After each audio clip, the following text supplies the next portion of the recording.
In this video, maybe this is the first of many parameter adjustment videos, I will show the impact of and how to set bail thresh, what that even means. So in short, it means the higher the bail thresh is, the more likely NITA is not going to run at all, which just means that your output will be only simple single segment linear fits. So it's both computationally advantageous to run an optimal bail thresh, so you're not running NITA on pixels that are super noisy or are undisturbed. And also it's a good diagnostic tool as a starting point. So I'm going to set this very high. 10 is considered very high, and that should mean that no pixels run NITA. They're all just simple linear. So I've saved this, and I'm just going to skip over to step 3 and run Nabil's oil palm stacks here. And I don't see a submit button, so for now I need to just retype that in, submit that, and we'll come back, take the cake out of the oven in a minute here.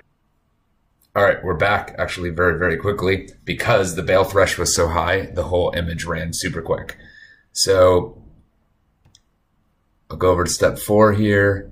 And the only things I want to look at right now are these last 3. These are just diagnostic images basically, but particularly linear error is super useful. So I'll start with linear error and noise images, because those are the basis for the determination of whether NITA runs or not. So you can see here on the left, linear error, probably one of the most useful simple outputs here is just saying, what is the deviation from a simple linear fit? And so that's either going to be the product of a nonlinear process like a disturbance or noise. So in this case, I have high linear error right here.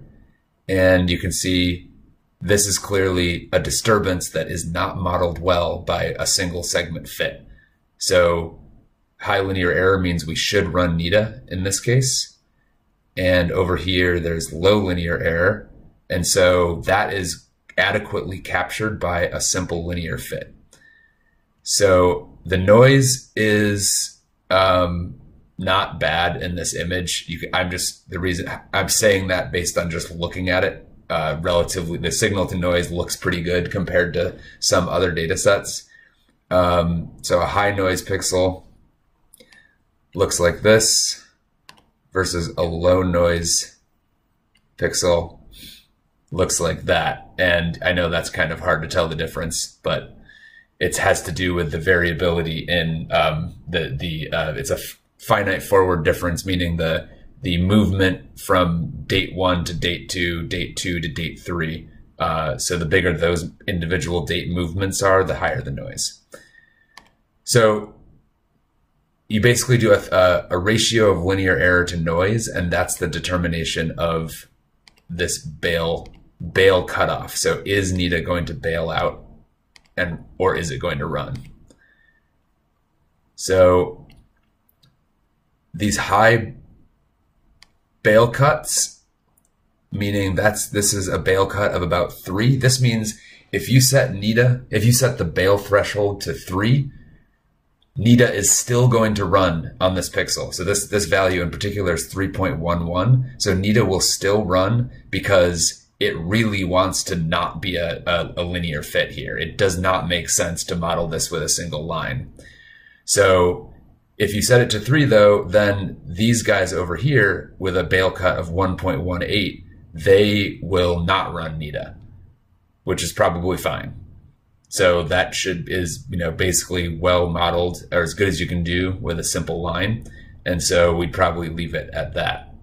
So you kind of want to poke around your image a little bit and say, okay, this kind of middling value of 2.44, well, I definitely want, that looks like a disturbance, so I really want NITA to run there. So my bail threshold should be certainly less than 2.44. Then maybe something even lower. 1.91, that's clearly a disturbance also. So you get the idea. So maybe an appropriate bail threshold here is actually like 1.3 or 1 or something like that.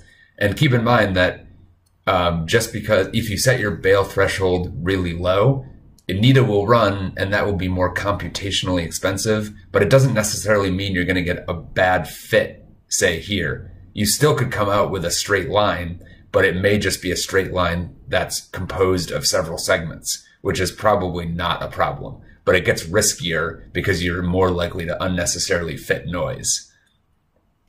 So now that I have kind of a guess of a good cutoff, so I don't know, 1.5, even 1.8 might be okay here. That one's 1.9. So I'm going to say 1.8. This is an art, not a science. And then I would take that back here, update that.